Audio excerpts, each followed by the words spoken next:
la posible responsabilidad que tendría Julio Gago. Estamos con el coordinador del proyecto anticorrupción del IDEPUC, Eric Guimaray, que nos va a ayudar a entender mejor estos posibles delitos. ¿Qué tal?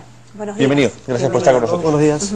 Bueno, ¿de qué estamos hablando? ¿Cuál es el caso concreto de Julio Gago? Porque ahorita está con inmunidad parlamentaria y la investigación es netamente política. ¿Qué le espera a él?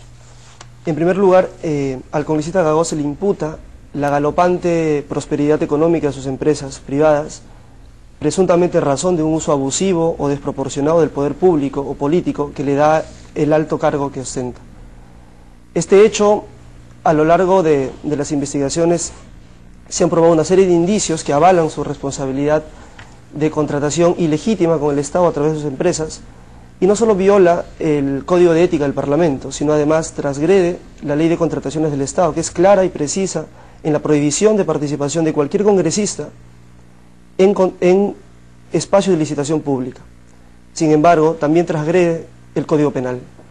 El Código Penal sanciona en su artículo 384 el delito de colusión. Se prohíbe el acuerdo colusorio. ¿Cuáles son los elementos que configurarían la colusión en este caso? El primer elemento es el contextual. Tiene que tratarse de alguna parcela, etapa de contratación pública. En segundo lugar, tiene que existir un acuerdo colusorio entre los postores particulares interesados y la autoridad. En este caso, Julio Gago es el intermediario. Es decir, Julio Gago ha actuado como una persona particular, representando intereses del sector privado, que son los suyos propios, pero a través de un uso abusivo del poder político que le da su cargo. Entonces, en el círculo de imputación de la colusión, que es el contextual y el acuerdo colusorio, Gago ha cumplido un papel protagónico. Ahora, pero para ponerlo en fácil, digámoslo así, ¿no es cierto? Para no utilizar los términos legales que podrían ser, digamos, pueden ser confusos. ¿Cuáles son las pruebas contundentes, ¿no es cierto?, de que Gago ha cometido el delito de colusión? Pues, como repito, necesitamos probar el acuerdo colusorio, de ahí que se llame colusión. La jurisprudencia ha mencionado que es necesario desarrollar lógicamente y legítimamente una serie de indicios que permitan describir la irregularidad de la contratación. Es decir, probar que Gago estaba a cargo de Copy Depot. Probar, entre los indicios que conocemos son las declaraciones de Gago, que Copy Depot va a ser la única que va a contratar con el Estado. En esos audios que aparecieron. En esos audios. Ojo que esos audios son sumamente importantes a efectos penales, porque prueba, uno, de que efectivamente se ha contratado con el Estado, a pesar de que eres congresista, y dos, de que Gago lo sabía. Es decir, la desvinculación empresarial de Hamsa y estos mini negocios es un hecho que en penal decimos es un acto doloso, es decir, conocía y sabía que transgredía una prohibición clara, y no obstante eso decidió seguir adelante y creó esta desvinculación patrimonial y tal. ¿Puede argumentar él que fanfarroneaba en esas conversaciones, que no estaba diciendo la verdad? Pues sí, por supuesto que sí. Seguro va a alegar como defensa, pero existen, en opinión del proyecto anticorrupción, indicios razonables que por lo menos ameritan a una investigación profunda en sede del Ministerio Público. Pero tenemos la desvinculación patrimonial, la declaración y además la galopante prosperidad, ¿no? De 8 licitaciones que se ganó antes de ser congresista a 80 y tantas. Yo creo que los indicios son más que razonables, ¿no? ¿Hay indicios o pruebas? Porque lo que él menciona es que desde que es congresista, es decir, desde el 2011, él deja la dirección de Hamsa, ya no se ocupa, digamos, del tema comercial. Sin embargo, sabemos que ha aparecido fotografías y videos de una inauguración que él hace en Colombia, pero ya en el 2012, siendo congresista de una empresa que es Hamsa. ¿Eso también se puede utilizar como prueba? Siempre y cuando se acredite que Hamsa, que de Hamsa es que se disgregó o se escindió lo que ahora conocemos como Copy Depot, ¿no? Siempre y cuando sigamos argumentando que Gago domina Hamsa y de Hamsa nacieron estas mini empresas destinadas a contratar con el Estado y desvincularlo a él y curarlo en salud, siempre será un indicio de imputación. ¿Cuándo hablamos de patrocinio ilegal? El patrocinio ilegal existe cuando determinado funcionario público gestiona en determinada parcela de la administración pública intereses de particulares. No solo ¿Suyos o de terceros? Suyos, casi siempre de terceros. Casi siempre de terceros. Lo que pasa es que hablando con Julio Gago hace unos días, yo le preguntaba, ¿no es cierto? Una cosa es Hamsa y otra cosa es Copy Depot, ¿no es cierto? Claro. Hay obviamente una diferencia de dinero que se ha ganado en Copy Depot desde que él, digamos, dejó Hamsa, o que desde que Hamsa dejó el negocio con el Estado. Claro. ¿No es cierto? Pero se le pregunta de alguna manera, si es que el aconsejado, ¿no es cierto?, utilizar los servicios de Copy Depot en vez de Hamsa, y dice, bueno, eso ya está, eso está clarísimo, ¿no? No dice, efectivamente, yo he aconsejado o he tratado con alguien, pero dice, pero eso está clarísimo. Eso está clarísimo, eso puede ser utilizado. O sea, es decir, lo que él está diciendo, soy terciarizador. ¿Está diciendo que es terciarizador? Pues habría que tener mucho cuidado con declaraciones de ese tipo, ¿no? Porque cuando, como dices Carla, cuando terciarizas intereses ilegítimos, eso podría denominarse tráfico de influencias, ¿no? Es decir, el funcionario público tiene un deber absoluto de transparencia, de objetividad y de imparcialidad. No puede llevar intereses privados al sector público. No los puede llevar además porque está al servicio de la nación, no al servicio de ningún sector privado de intereses. Retomando la pregunta de Carlos, el patrocinio, de acuerdo a la jurisprudencia, casi siempre se muestra cuando el interés que tú avalas o que tú gestionas en la parcela pública no son los propios, sino son de terceros, pero obviamente hay ahí un acto de corrupción. Sin embargo, el delito de colusión es más específico, por su elemento contextual, tiene que haber una contratación estatal y probablemente, como les digo, los indicios son razonables para decir que los intereses patrocinados, para usar el mismo término, son los suyos propios. En un contexto de contratación pública, bueno, eso se llama colusión. Y si le dice, Copy Depot no es mía, entonces el patrocinio le dice, bueno, pero usted ayudó e hizo posible que esta empresa Copy Depot creciera de tal manera. Así o sea que por uno o por otro lado está pillado. Hay que tener en cuenta que el trabajo del Ministerio Público o de los operadores jurídicos que investigan, tenemos que ir a lo eficiente, ¿no? Muchas veces ampliamos el abanico de investigación y nos perdemos en la teoría del caso. El patrocinio ilegal tiene una pena muy menor en comparación a la colusión. La respuesta político-criminal tiene que ser contundente en este tipo de casos. Es menor el patrocinio. No es más de 3 años y el colusión puede ser hasta 15. Ah, ese es el delito entonces por el cual se está, lo mencionaba el ex procurador Arvizu. Así es. ¿No es cierto? Eso sí es que lo desafueran, ¿no es cierto? Porque primero tiene que haber todo un proceso... Claro, bueno, primero la comisión tiene que su informe y el pleno tiene que aprobarlo y luego recién... Es un camino largo todavía. Es un camino largo. ¿Establecería usted un link, un puente... hablando del patrocinio ilegal, entre este caso y el caso de Zenaida Uribe? Ambos supuestos lamentablemente son el caso clásico de corrupción. Sí, claro. Corrupción, cuando el acto público o el poder político tiene, el motor es el interés privado. En el caso de Zenaida Uribe, incluso habrían 2 delitos. ¿Cuáles? En caso se prueben los hechos, claro está. El primero, el patrocinio ilegal, ir a intentar presionar para renovar un contrato publicitario en una empresa que no es suya. Y en segundo lugar, si se prueba que el despido del OGEL contra el director de Alfonso Ugarte ha sido en represalia, eso sería una complicidad o una instigación en el delito de abuso de autoridad. ¿Y de cuántos años estamos hablando aproximadamente? Pues la pena en patrocinio va de 3 y del abuso no... Según el caso, no podría ser mayor de 3 también, ¿no? Pero en ambos casos de lo que hablamos es de quien hace uso del poder público, ¿no es cierto? Así es. Avaliéndose de que está ahí, hace negocios en beneficio propio de terceros. Sí. Y eso es lo grave, y eso es lo que el proyecto anticorrupción, entiendo, detecta y denuncia. Nosotros desde el proyecto anticorrupción solo planteamos la parte teórica, académica. Entre la parte teórica y la sentencia penal existe todo un derrotero probatorio. Seguro. Que, respetuosos de los jueces, tenemos que esperar la sentencia, ¿no es cierto? Ahora, queda claro... por lo que nos has explicado lo de Julio Gagoy, queda claro lo de Zenaida Uribe. Pero ¿qué pasa en el caso de Carmen Omonte, por ejemplo? Porque han salido analistas, ha salido el ministro de Justicia a mencionar que no hay ningún tipo de delito. Pero, ¿cómo ves el tema?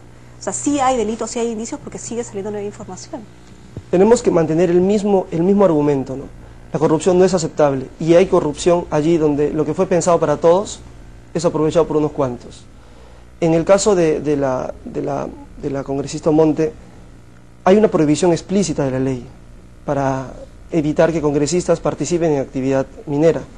Habría que interpretar qué se entiende por actividad minera. Tener acciones de una empresa que extrae, tener una empresa propia, completa, dominio absoluto. Sin embargo, de los indicios que hasta ahora tenemos, yo creo que el quid del asunto es interpretar qué se prohíbe.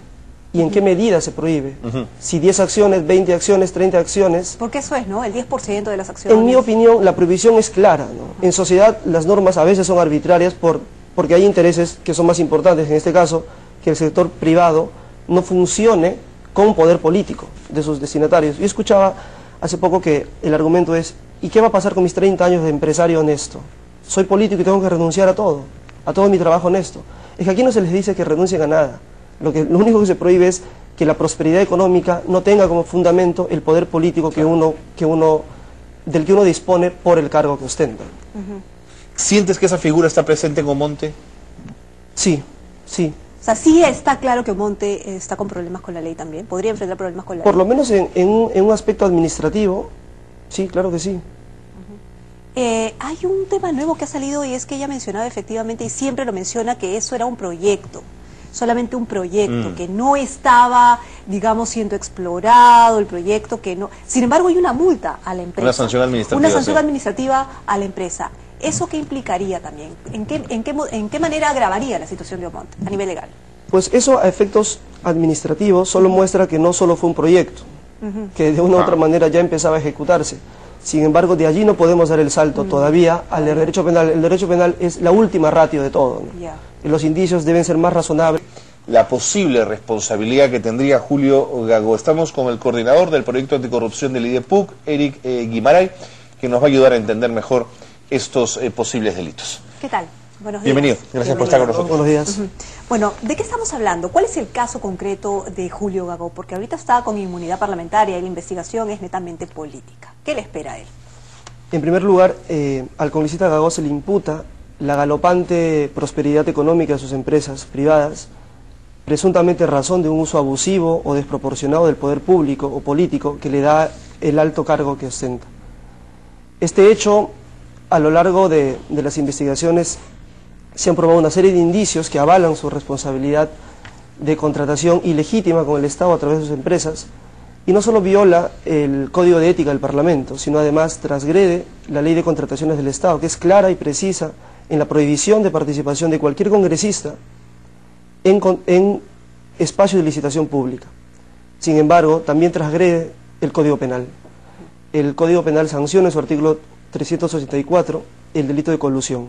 Se prohíbe el acuerdo colusorio entre... ¿Cuáles son los elementos que configurarían la colusión en este caso? El primer elemento es el contextual. Tiene que tratarse de alguna parcela, etapa de contratación pública. En segundo lugar, tiene que existir un acuerdo colusorio entre los postores particulares interesados y la autoridad. En este caso, Julio Gago es el intermediario. Es decir, Julio Gago ha actuado como una persona particular, representando intereses del sector privado, que son los suyos propios, pero a través de un uso abusivo del poder político que le da su cargo. Entonces, en el círculo de imputación de la colusión, que es el contextual y el acuerdo colusorio, Gago ha cumplido un papel protagónico. Ahora, pero para ponerlo en fácil, digámoslo así, ¿no es cierto? Para no utilizar los términos legales que podrían ser, digamos, pueden ser confusos. ¿Cuáles son las pruebas contundentes, ¿no es cierto?, de que Gago ha cometido el delito de colusión? Pues, como repito, necesitamos probar el acuerdo colusorio, de ahí que se llame colusión. La jurisprudencia ha mencionado que es necesario desarrollar lógicamente y legítimamente una serie de indicios que permitan describir la irregularidad de la contratación. Es decir, probar que Gago estaba a cargo de Copy Depot. Probar, entre los indicios que conocemos son las declaraciones de Gago, que Copy Depot va a ser la única que va a contratar con el Estado. En esos audios que aparecieron. En esos audios. Ojo que esos audios son sumamente importantes a efectos penales, porque prueba, uno, de que efectivamente se ha contratado con el Estado, a pesar de que eres congresista, y dos, de que Gago lo sabía. Es decir, la desvinculación empresarial de Hamsa y estos mini negocios es un hecho que en penal decimos es un acto doloso, es decir, conocía y sabía que transgredía una prohibición clara, y no obstante eso decidió seguir adelante y creó esta desvinculación patrimonial y tal. ¿Puede argumentar él que fanfarroneaba en esas conversaciones, que no estaba diciendo la verdad? Pues sí, por supuesto que sí. Seguro va a alegar como defensa, pero existen, en opinión del proyecto anticorrupción, indicios razonables que por lo menos ameritan a una investigación profunda en sede del Ministerio Público. Pero tenemos la desvinculación patrimonial, la declaración y además la galopante prosperidad, ¿no? De 8 licitaciones que se ganó antes de ser congresista a 80 y tantas. Yo creo que los indicios son más que razonables, ¿no? ¿Hay indicios o pruebas? Porque lo que él menciona es que desde que es congresista, es decir, desde el 2011, él deja la dirección de Hamsa, ya no se ocupa, digamos, del tema comercial. Sin embargo, sabemos que ha aparecido fotografías y videos de una inauguración que él hace en Colombia, pero ya en el 2012, siendo congresista de una empresa que es HAMSA. ¿Eso también se puede utilizar como prueba? Siempre y cuando se acredite que HAMSA, que de HAMSA es que se disgregó o se escindió lo que ahora conocemos como Copy Depot, ¿no? Siempre y cuando sigamos argumentando que Gagó domina HAMSA y de HAMSA nacieron estas mini empresas destinadas a contratar con el Estado y desvincularlo a él y curarlo de salud, siempre será un indicio de imputación. ¿Cuándo hablamos de patrocinio ilegal? El patrocinio ilegal existe cuando determinado funcionario público gestiona en determinada parcela de la administración pública intereses de particulares. No solo ¿Suyos para o de terceros? Suyos casi siempre de terceros. Casi siempre de terceros. Lo que pasa es que hablando con Julio Gagó hace unos días, yo le preguntaba, ¿no es cierto? Una cosa es HAMSA y otra cosa es Copy Depot, ¿no es cierto? Claro. Hay obviamente una diferencia de dinero que se ha ganado en Copy Depot desde que él, digamos, dejó HAMSA, o que desde que HAMSA dejó el negocio con el Estado. Claro. ¿No es cierto? Pero se le pregunta, de alguna manera, si es que el aconsejado, ¿no es cierto?, utilizar los servicios de Copy Depot en vez de HAMSA, y dice, bueno, eso ya está, eso está clarísimo, ¿no? No dice, efectivamente, yo he aconsejado o he tratado con alguien, pero dice, pero eso está clarísimo. Eso está clarísimo, eso puede ser utilizado, o sea, es decir, lo que él está diciendo, soy terciarizador. ¿Está diciendo que es terciarizador? Pues habría que tener mucho cuidado con declaraciones de ese tipo, ¿no? Porque cuando, como dices Carla, cuando terciarizas intereses ilegítimos, eso podría denominarse tráfico de influencias, ¿no? Es decir, el funcionario público tiene un deber absoluto de transparencia, de objetividad y de imparcialidad. No puede llevar intereses privados al sector público. No los puede llevar además porque está al servicio de la nación, no al servicio de ningún sector privado de intereses. Retomando la pregunta de Carlos, el patrocinio, de acuerdo a la jurisprudencia, casi siempre se muestra cuando el interés que tú avalas o que tú gestionas en la parcela pública no son los propios, sino son de terceros, pero obviamente hay ahí un acto de corrupción. Sin embargo, el delito de colusión es más específico, por su elemento contextual, tiene que haber una contratación estatal y probablemente, como les digo, los indicios son razonables para decir que los intereses patrocinados, para usar el mismo término, son los suyos propios. En un contexto de contratación pública, bueno, eso se llama colusión. Y si le dice, Copy Depot no es mía, entonces el patrocinio le dice, bueno, pero usted ayudó e hizo posible que esta empresa Copy Depot creciera de tal manera. Así o sea es. que por uno o por otro lado está pillado. Hay que tener en cuenta que el trabajo del Ministerio Público o de los operadores jurídicos que investigan, tenemos que ir a lo eficiente, ¿no? Muchas veces ampliamos el abanico de investigación y nos perdemos en la teoría del caso. El patrocinio ilegal tiene una pena muy menor en comparación a la colusión. La respuesta político-criminal tiene que ser contundente en este tipo de casos. Es menor el patrocinio. No es más de 3 años y el colusión puede ser hasta 15. Ah, ese es el delito entonces por el cual se está, lo mencionaba el ex procurador Arvizu. Así es. ¿No es cierto? Eso sí es que lo desafueran, ¿no es cierto? Porque primero tiene que haber todo un proceso... Claro, bueno, primero la comisión tiene que hacer su informe, y el pleno tiene que aprobarlo y luego recién... Es un camino largo todavía. Es un camino largo. ¿Establecería usted un link, un puente, hablando del patrocinio ilegal, entre este caso y el caso de Zenaida Uribe? Ambos supuestos lamentablemente son el caso clásico de corrupción. Sí, claro. Corrupción, cuando el acto público o el poder político tiene, el motor es el interés privado. En el caso de Zenaida Uribe, incluso habrían 2 delitos. ¿Cuáles? En caso se prueben los hechos, claro está. El primero, el patrocinio ilegal, ir a intentar presionar para renovar un contrato publicitario en una empresa que no es suya. Y en segundo lugar, si se prueba que el despido del UGEL contra el director de Alfonso Ugarte ha sido en represalia, eso sería una complicidad o una instigación en el delito de abuso de autoridad. ¿Y de cuántos años estamos hablando aproximadamente? Pues la pena en patrocinio va de 3 y del abuso no... Según el caso, no podría ser mayor de 3 también, ¿no? Pero en ambos casos de lo que hablamos es de quien hace uso del poder público, ¿no es cierto? Así es. Avaliéndose de que está ahí, hace negocios en beneficio propio de terceros. Sí. Y eso es lo grave, y eso es lo que el proyecto anticorrupción, entiendo, detecta y denuncia. Nosotros desde el proyecto anticorrupción solo planteamos la parte teórica, académica. Entre la parte teórica y la sentencia penal existe todo un derrotero probatorio. Seguro. Que, respetuosos de los jueces, tenemos que esperar la sentencia, ¿no es cierto? Ahora, queda claro por lo que nos has explicado, lo de Julio Gago, y queda claro lo de Zenaida Uribe. Pero ¿qué pasa en el caso de Carmen Omonte, por ejemplo? Porque han salido analistas, ha salido el ministro de Justicia a mencionar que no hay ningún tipo de delito. Pero, ¿cómo ves el tema? O sea, sí hay delitos, sí hay indicios, porque sigue saliendo nueva información. Tenemos que mantener el mismo argumento, ¿no? La corrupción no es aceptable, y hay corrupción allí donde lo que fue pensado para todos es aprovechado por unos cuantos. En el caso de la congresista Omonte, hay una prohibición explícita de la ley para evitar que congresistas participen en actividad minera. Habría que interpretar qué se entiende por actividad minera. Tener acciones de una empresa que extrae, tener una empresa propia, completa, dominio absoluto. Sin embargo, de los indicios que hasta ahora tenemos, yo creo que el quid del asunto es interpretar qué se prohíbe y en qué medida se prohíbe.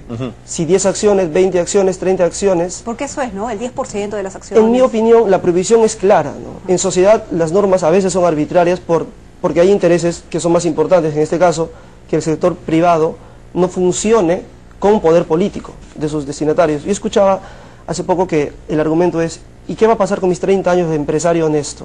Soy político y tengo que renunciar a todo mi trabajo honesto. Es que aquí no se les dice que renuncien a nada.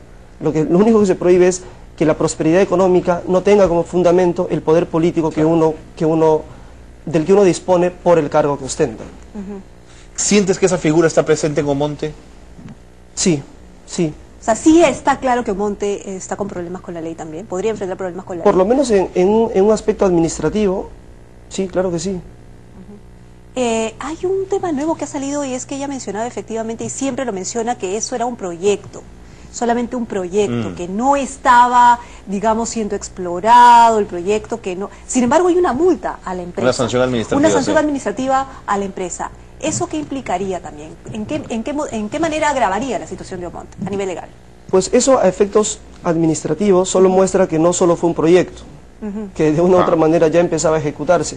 Sin embargo, de allí no podemos dar el salto todavía al derecho penal. El derecho penal es la última ratio de todo, ¿no? Y los indicios deben ser más razonables.